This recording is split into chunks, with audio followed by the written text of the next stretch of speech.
मित्रांनो, आज आपला नवीन ब्लॉग आहे आणि आज यगज महाराजांची पालखी म्हणजे दिंडी आपल्या नाशिक नगरीमध्ये होती आहे. त्यापा तिकडून दिसत आहे. तर बघू आपण पुढं. ती पा समोरून येते तिकडून दिंडी त्या रस्त्याच्या बाजूने.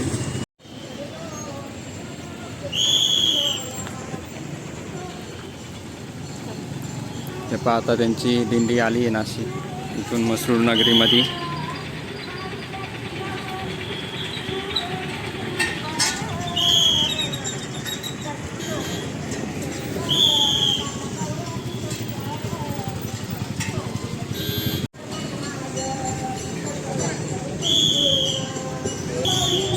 एक उभा करा.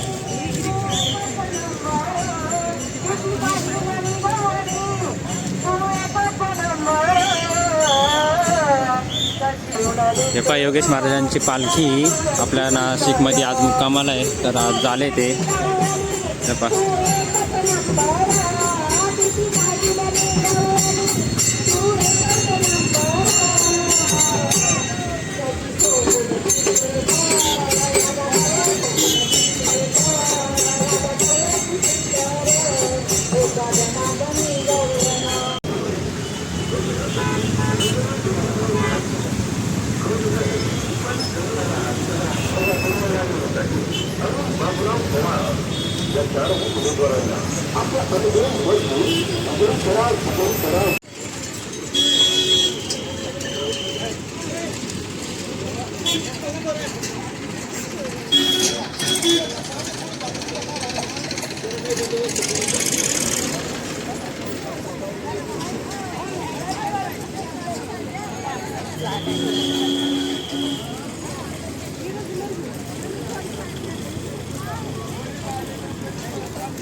तुझ्यासाठी आले मनात अरे गाण रे तुझ्यासाठी आले मनात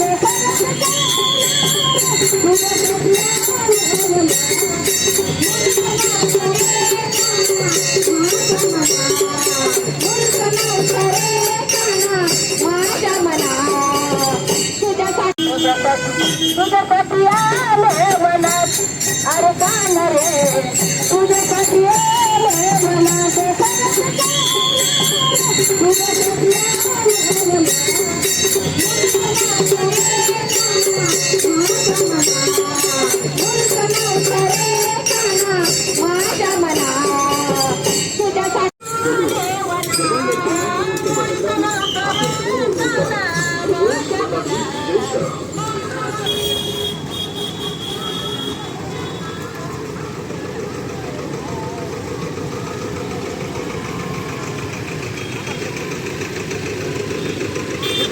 आता इथं मंदिराची इकडं पालखी आली आहे. म्हणजे पालखीने म्हणतात दिंडी आली आहे. आणि आता योगेश महाराजांसोबत आपलं बोलणं झालं आहे. ते तिकडे आहे, तुम्हाला दाखवतो आता.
अवतार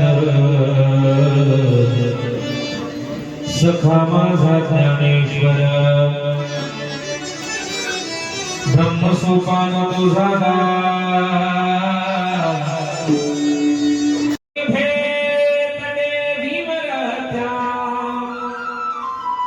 वरं पुंडरीकाय दातुं मुनित्रे समागत्य तिष्ठन्तमानन्दकन्दं परब्रह्मलिङ्गं भजे पांडुरंगाकरो प्रथम दुसरी चरण संताची जगपादाने कधीचा विस्तार बाबाजी सद्गुरुदास तुकायं प्रभजंत मनोपेतमपेतमित्यं द्वैपायनो विरह कातर आजुभाव पुत्रेति तन्मयतया तरुणो विनेदुष तम सर्वभूत हृदय मुनिमानतोस्मि गोपाल कृष्ण भगवान की जय सेवे लागी सेवक झालो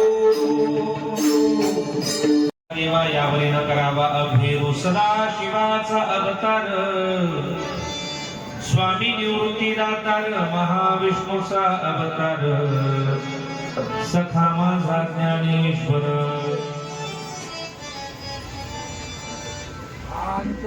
अभंगाकडे वळण्यापूर्वी अल्पसा परिहार द्यायचा तो असा.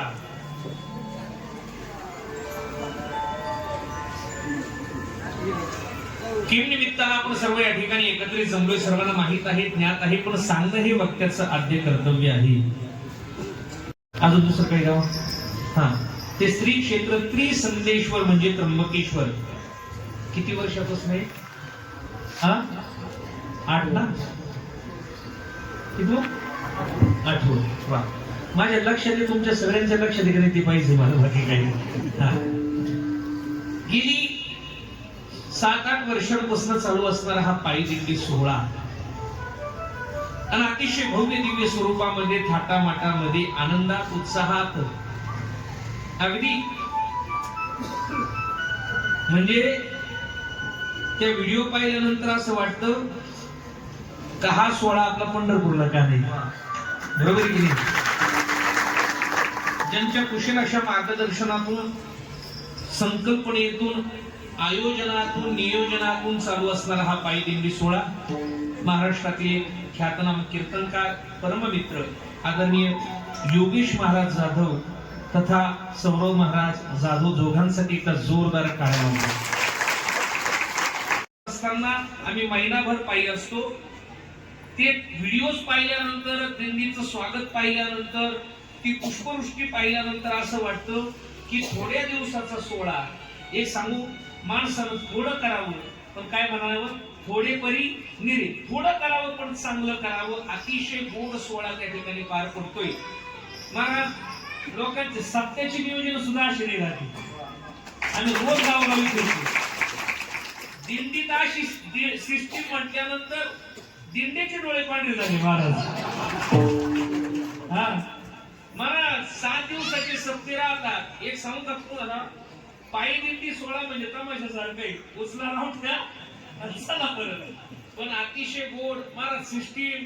एवढे मॉनिटर आम्हाला कधी सत्य सुद्धा लवकर पाहायला भेटत नाही. एकदा साऊंडवाल्या दादांसाठी सुद्धा विनायकरांबद्दल काय बोलायचंय, छोटा पॅकिंग बडा धमाका आहे महाराज. एकदा जोरदार काय तिला जोडी ती चालायची माणूस. हा मग ती खरं गाणं तुलाही पडेल मेरा नाही कुठला खाल्ला रे बाबा काय म्हणजे परत तुम्हाला सगळं सांगतो. थोडं लग्नाचं थोडस सांगतो. गोडी मला अतिशय भव्य दिव्य वातावरण आहे. आपण 9 पर्यंत कीर्तन करणार आहोत. मला दोन्ही बाजू सांभाळायचे. आता ज्याच्यामुळे नाव झालंय ते माझ्या बोकांनी मारले पण आता थोडासा मी वेगळा वैराग्याकडे जाणवत नाही दिसत नाही पण आतून चाललोय त्याचाही थोडासा विचार करायचा आहे. सगळ्यांना विनंती मोबाईल ज्यांचे असतील हा लढीवाळ भक्त श्री संत नामदेव राय आणि नामदेव रायांच्या घरी दास्य काम करणाऱ्या जनाबाई महाराज यांचा 4 चरणाचा चिंतनीय असा अभंग कीर्तन रूपी सेवेकरता निवडलाय. विठ्ठल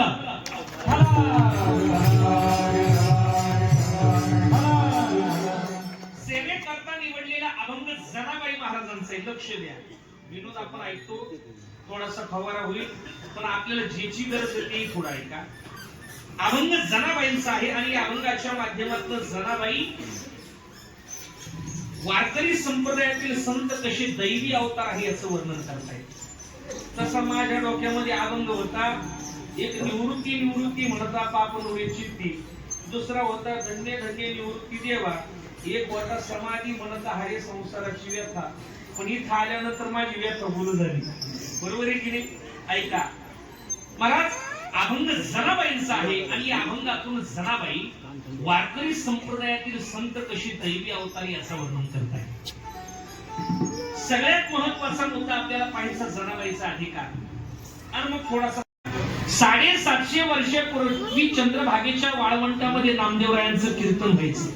वर्णन किती गोडे, नाचता नाचता नाचता नाचता देवा सागरला पितांबर, देवा सागरला पितांबर, नाचता नाचता नाचता नाचता नाचता नाचता देवा सागरला पितांबर, देवा सागरला पितांबर, नाचता नाचता सावन होई देवाईचे डोळे कबीर, सावन होई देवाईचे डोळे कबीर, सावन होई देवाईचे डोळे कबीर, सावन होई देवाईचे डोळे कबीर.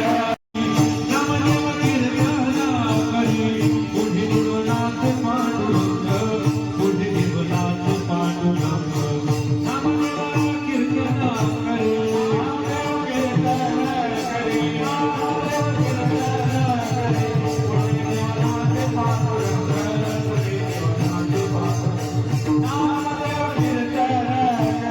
करी. नाचता नाचता देवाच्या घराला पितांबर, नाचता नाचता देवाच्या घराला पितांबर, सावन होई जात्यावरती बसावं, जात्याच्या मुखी गाली ते मोत्याचे दाणे, पीठ पाळी दैवाचे. जनाबाईनं बसावं, भगवंतानं यावं जनाबाईला दळू लागावं. हा, देवानं जनाबाईला दळू लागावं. जनाबाईनं ज्या ओव्या निर्माण केल्या त्या अजूनही माझ्या माता माऊल्या म्हणतात. सुंदर माझं गाणं म्हणता का रे? आता जुन्या बायांना नाही येत का नव्या बायांना नाही येत? नव्या नव्या हा जुन्या बाया लई भारी गाणी म्हणायच्या. काय म्हणायचं मला ते लग्न असलं, पहिली मंडळी कोणाची, पहिली मंडळी कोणाची म्हणायचं ना. पहिली मंडळी चाफ्याची आणि एवढी हौस करू अन्नवर देवाच्या, त्याची हौसच झाली. तो म्हणतो आता नको, एकदा हौस झाली आता नको. पण त्याच्यातलं एक प्रमाण मला लय आवडतं. जसं संत वाङ्मयातलं प्रमाण आपल्याला आवडतं तसं मला याच्यातलं लय आवडतं. काही काही बाया अशा भारी म्हणतात, आणि ज्याची होती ते निघेली, ज्याची होती ते निघेली.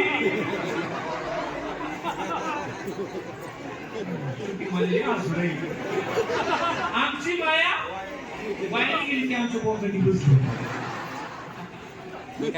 बायाला राग आला ना, बाया दोनच गोष्टी करते. काय? एक तर भांडी आपटी द्या, नाही तर पोरं डोकती द्या. किती? एकनाथ महाराज गोळे सर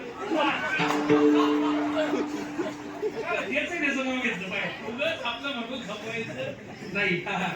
बायाला राग आला ना, बाया दोनच गोष्टी करते. काय? एक तर भांडी आपटी द्या, येताना फटके खाऊन गेलेली, पण आता बरी ज्याची होती त्यांनी दिली. आमची माया मला ते लग्न पाहिलं, मला परत एकदा पुरुष वाढत होते. बायको नाही म्हणतो तसं पहिले परत 1500 साठी माझा विचार झाला होता, डबल 1500 यावं म्हणून. पण ती एकीलाच मिळत नाही. डबलला नाही म्हटलं, मग जाऊ दे, बरं आहे आपलं ते चालू. तुम्हाला लय गोड असू राहील तुमच्याही मनात तोच विचार आला नाही. बरोबर आहे की नाही महाराज. तिला मी म्हटलं आपल्याला 3000 येते पहिले. ती म्हणे कशी काय पण म्हणे म्हटलं तुझी जर संमती असेल तर. ती म्हणे मग आपल्याला पैसे नसेल काय मग अजून आपल्याला 1 बेडरूम वाढवावं लागेल. म्हणजे 2 विवाह केल्यानंतर तिला ठेवायचं होतं. तुम्ही वेगळा विचार मनात आणू नका मला. 1500 3000 झाले असते पण नको एवढं कट करावं नाही तर मायले गोगाडी बसत बाकी काय मुद्दा ऐका काय म्हणायचंय. तंदुरुस्ती है वहा लाइफ बॉय सगळे साबणी चार रुपये आजच्या पुढे येऊन बरे.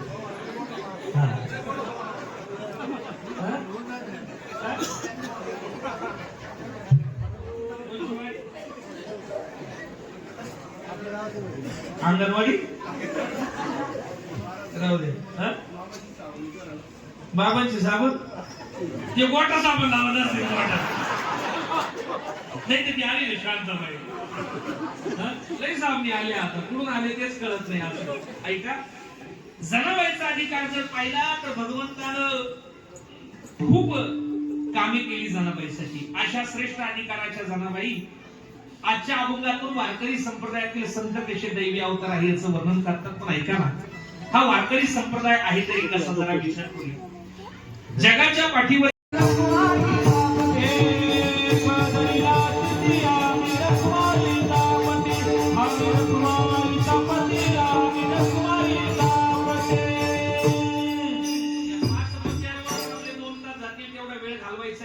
एक धरीला चित्ती आम्ही रघुमाईचा पती वारकरी संप्रदायाचा देव ठरलाय. अनेकांची स्तुती आम्हा ब्रह्महत्या एक गावी आम्ही विठोबाचे अनेक प्रमाण आहे. वारकरी संप्रदायाचा देव ठरलाय. वारकरी संप्रदायाची महाराज ग्रंथ संपदा ठरली. ज्ञानेश्वरी असेल भागवत असेल अमृत अनुभव असेल प्रत्येकाचा अधिकार वेगळा आहे. ज्ञानेश्वरीचा अनुभव सांगत असताना महाराज वेगळा आहे. गीतेचं वर्णन करत असताना ज्ञानोबराय म्हणतात ते उपनिषदांचे सार वेदशास्त्रांचे माहेर परमहंसी सरोवर उदयलेची. गीतेबद्दल वर्णन केले. गीता गीता गीता वाचेची म्हणती नाही पुनरावृत्ती तया नरा. बरोबर की नाही. हरिपाठाचं वर्णन करत असताना हरिपाठ कीर्ती मुखी जरी गाय पवित्रची होय आपली आहे त्र्यंबकेश्वर. आमची संत सुद्धा ठरली आमची संत निवृत्ती ज्ञानदेव सोपान आणि मुक्ताबाई. एकूण 108 संतांची मांडियाळी आपल्या वारकरी संप्रदायामध्ये आहे. जनाबाईकडे एका साधकानं जाऊन जनाबाईला म्हणावं जनाबाई वारकरी संप्रदायाचं लई कौतुक झालं. वेळ कमी आपल्याकडे. महत्वाचा मुद्दा आहे जनाबाई तुमच्या वारकरी संप्रदायातील संत दैवी अवतार आहे का. जनाबाई म्हटल्या मग अरे आमच्या वारकरी संप्रदायातले सगळे संत दैवी अवतार आहे. मग सांगा जनाबाई तुमची निवृत्तीनाथ कोणाचा अवतार. अभंगाचं प्रथम चरण.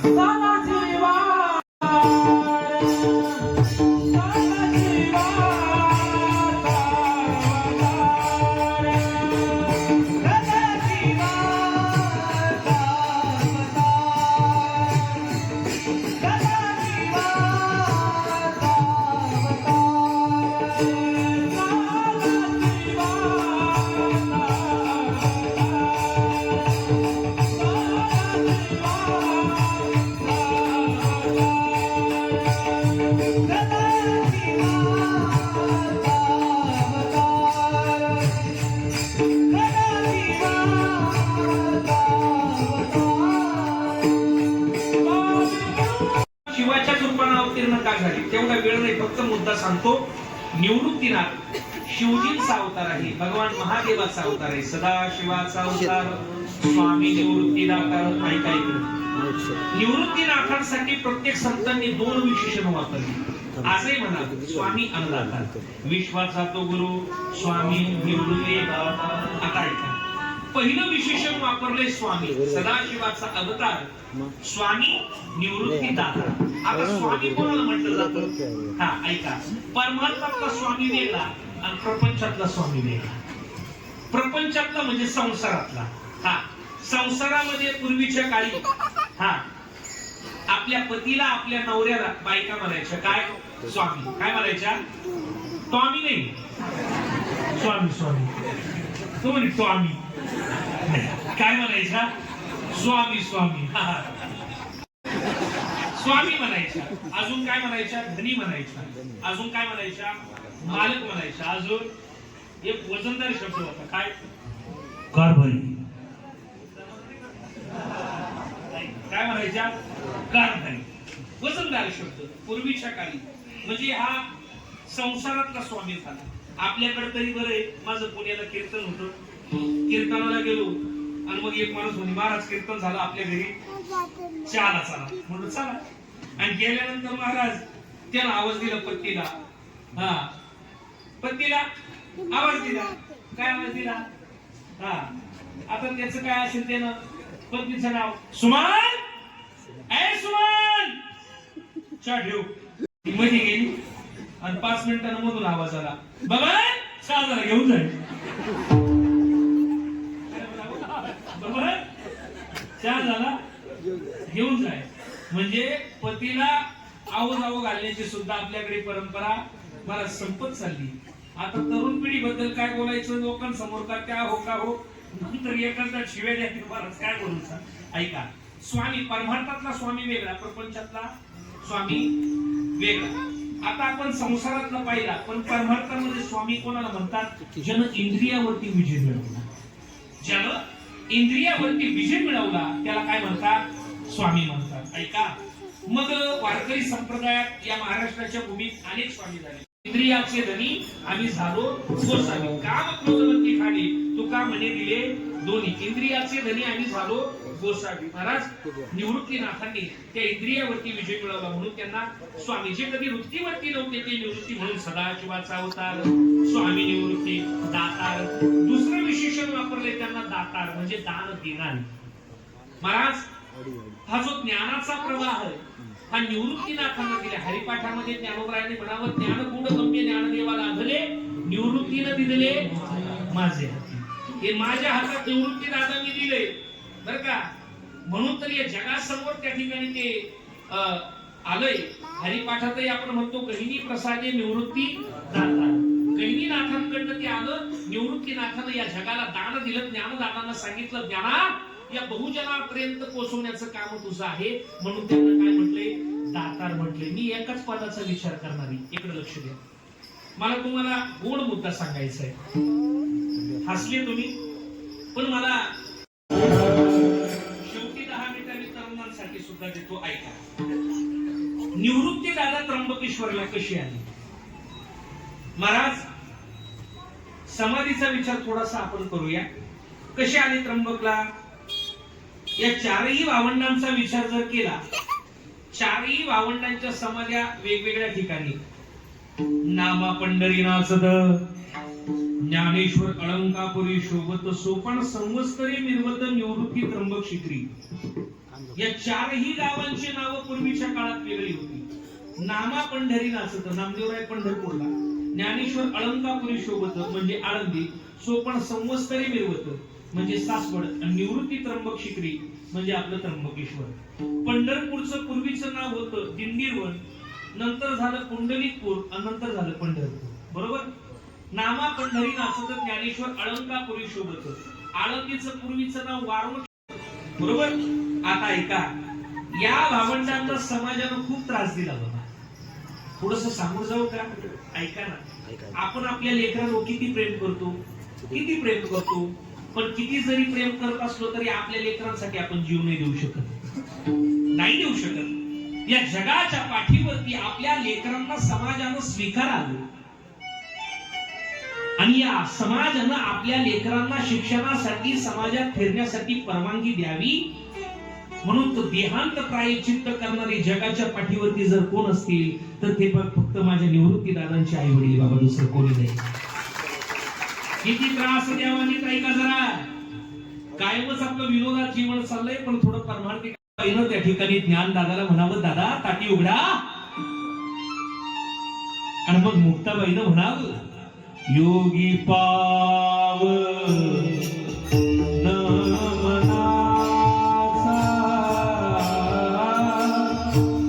योगी पाव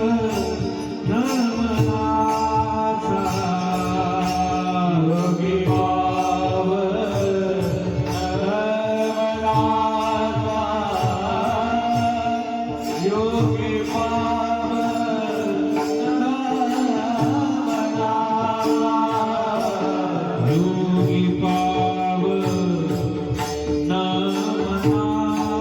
देवाचा योगी पावन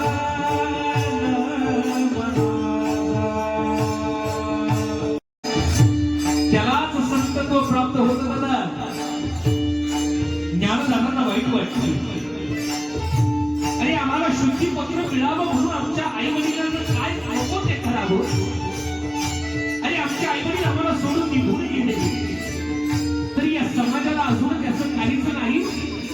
रडताय आणि एवढ्याशा चिमुरडीनं भोगतायचं. माझ्या ज्ञानदानाला सांगावं दादा. साहेब राध जनाचा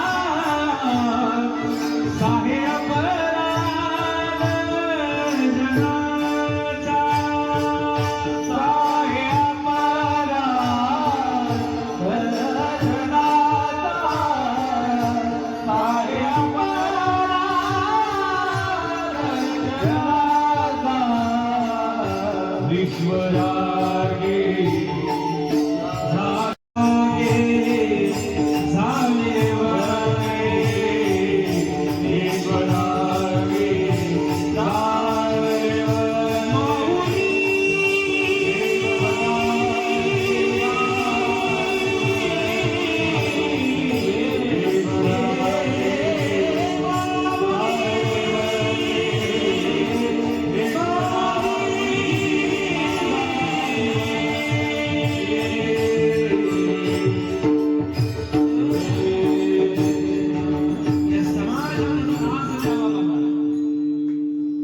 छोटे कदम पाहूया देवाला.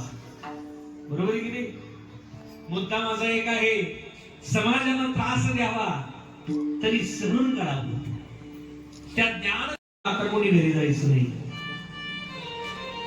नीट ऐका. या पौषवारीचा उत्सव केव्हापासून चालू झाला.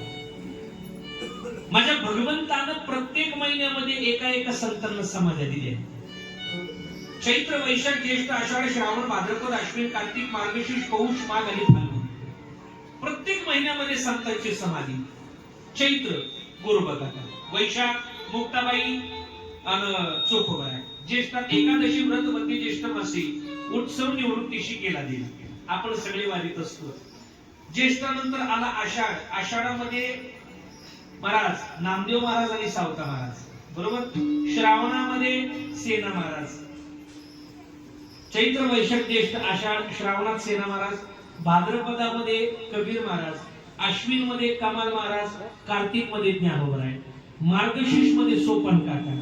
आणि पौष मध्ये कुठल्याच संतांची समाधी नाही. मला तर सापडली नाही, पण असेल तर सांगा बा, माझं काही चुकलं असेल तर. ऐक. हा नाही, धोंडा महाराजांची तर आहेच. हा पण या परंपरेच्या संतांमध्ये त्या ठिकाणी आपण जर विचार केला त्या काळातल्या धोंडा महाराज म्हणजे आता त्या देवदूरकर परंपरेतले ते आली. पण जे उत्सव आपण साजरे करतो, मग वारकरी संप्रदायातील जे निवृत्तीदास म्हणे सहजा सहज हरी बुळविली सारी सुखधामा दाही दिशा चित्त झाले असे सैरा आकाशारंग धरा सिद्ध भागे. आणि मग निवृत्तीनाथानं काय म्हणावं ऐका. निवृत्तीनाथानं भगवान पंढरीश पांडुरंग परमात्म्याला म्हणावं, आता माझे श्रम नको घेऊ हरी. आता माझे श्रम नको घेऊ हरी. आता माझे श्रम नको घेऊ हरी. आता माझे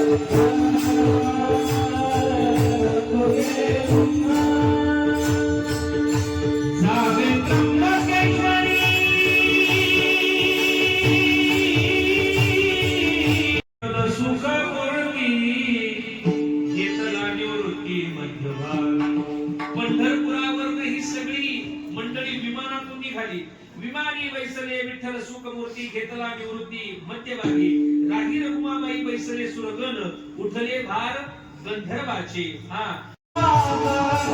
मंडळी बसली, पण सगळे संत देवाला म्हणतात, देवा जाता जाता आपण सप्तशृंगी गडावरती जाऊ, कारण आपली वारी ती पूर्ण झाली. बरोबर आहे की नाही. म्हणून थोडासा विचार मांडायचा. ही सगळी मंडळी निघाली पण कशानं? विमानी बैसले विठ्ठल सुखमूर्ती घेतला निवृत्ती मध्यभागी. ही निघाली, पण निघाल्यानंतर महाराज विमानात ज्या वेळेस बसली त्यावेळेस निवृत्तीनाथांना मुक्ताबाई आठवते, सोपन काका आठवताय, प्रवास करायचा आहे. आपण प्रवास योगी मुनी रंजविती मन निवृत्तीचे काय करताय? निवृत्तीनाथांच्या मनाचं रंजन व्हावं म्हणून गीता अर्थ करीती योगी मुनी जन. पुढे आत्मसुख एक बोलती बोलणे ज्ञान राजमणी आढळतो, ऐकावा तो अर्थ मुक्ताईची मुखी. आता ऐसी सखी होणे नाही, सगळ्या आठवणी येत आहे. आणि निवृत्तीनाथांना काय म्हणावं ऐका, जे सोबत चर्चा करावी माझ्या मुक्ताईने, पण न सांगता निघून गेली. काय म्हणावं?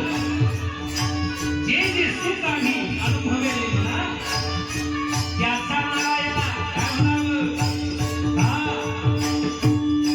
हा जे जे सुख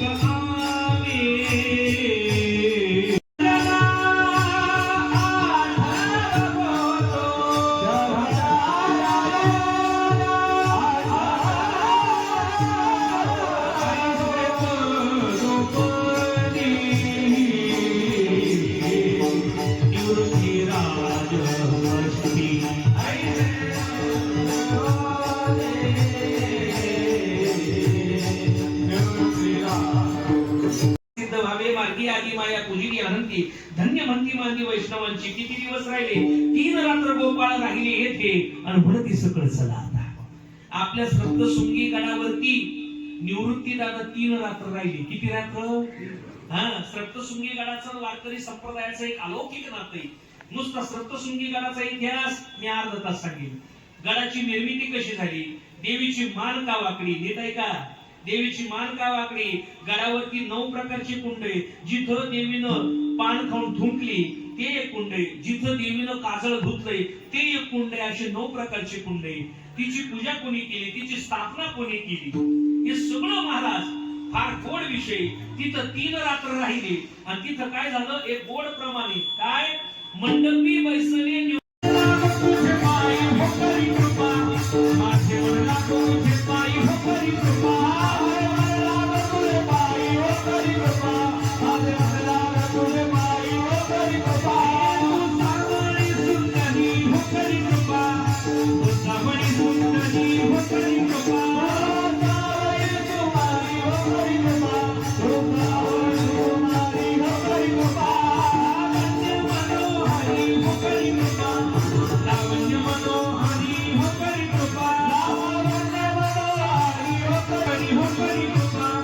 भक्ता करुणा करी हो करी कृपा, भक्ता करुणा करी हो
आणि पाहते कौतुक गौतमीचे.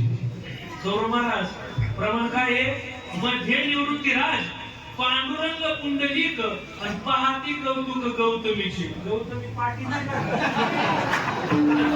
पाहते कौतुक गोमतीची. हा गोमती गौतमी हे करा. ऐका महाराज इथं राहिले काय केलं? सुंदर नारायणे गौरवीला फार सुंदर नारायणे गौरवीला फार केला नमस्कार. वैष्णवांनी सुरस सर्व तीर्थ आदी पुरातन केली नारायण तीर्थयात्रा. हा एकादशी व्रत वती ज्येष्ठ मासे सुरुवात झाली.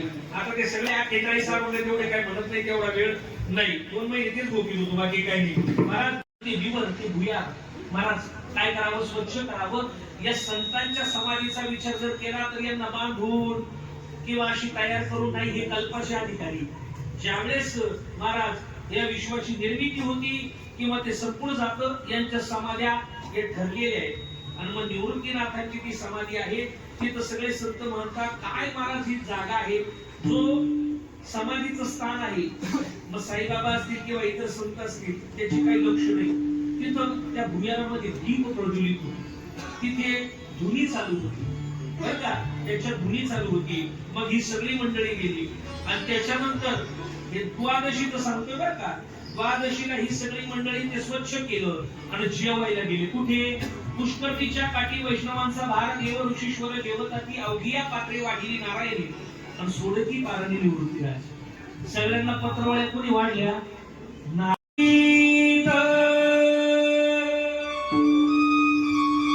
शिवमय ते ज्योत उजळली. समाधीच्या ठिकाणी निवृत्तीनाथ बसले. समाधी अवस्था लागली, त्यांच्या हृदयात एक ज्योत प्रगट झाली. आणि ऐका मंडळी महाराज, ज्यावेळेस त्यांना समाधी लागली, पुंडलिके मिठी निवृत्तीचे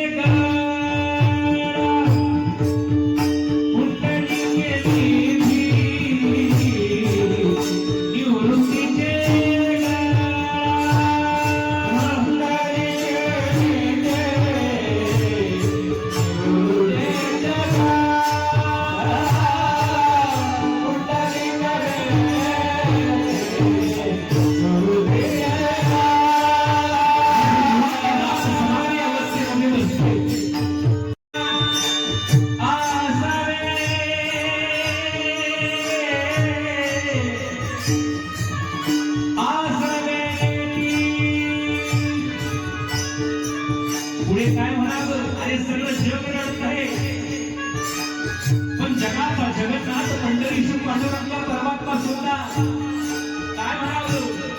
विठोबाचे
आधी नमन साधू संताला, आधी नमन साधू संताला,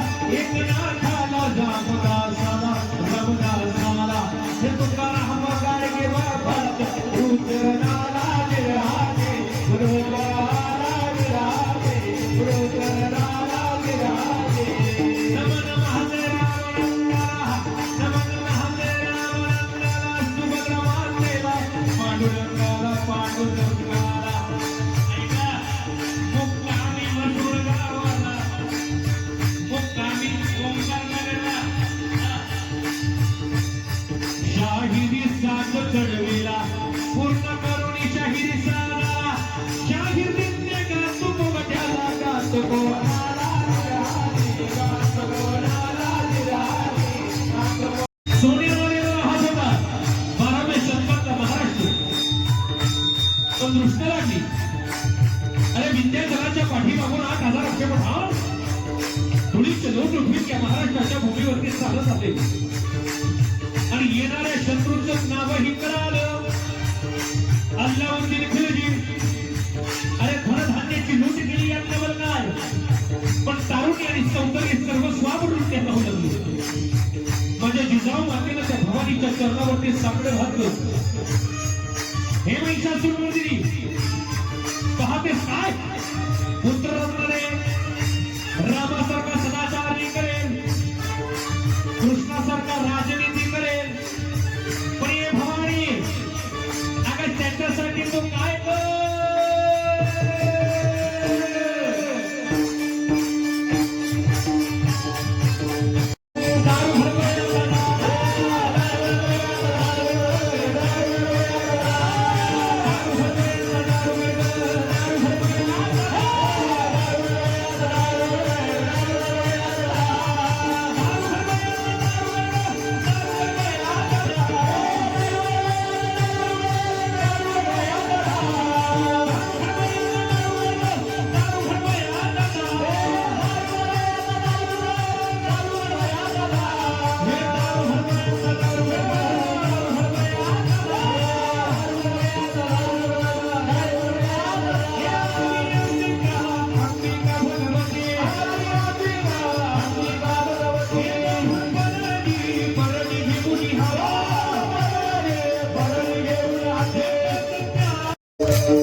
भवानीच्या चरणावरती मागितलाय. अरे ज्यावेळेस माझ्या राजमाता धर्ममाता जिजाऊ साहेब शिवनेरी गडावरती गेल्या आणि गेल्या महाराज की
आता कीर्तन संपलं आणि इकडं बघा गर्दी, इकडे जेवायची व्यवस्था होती.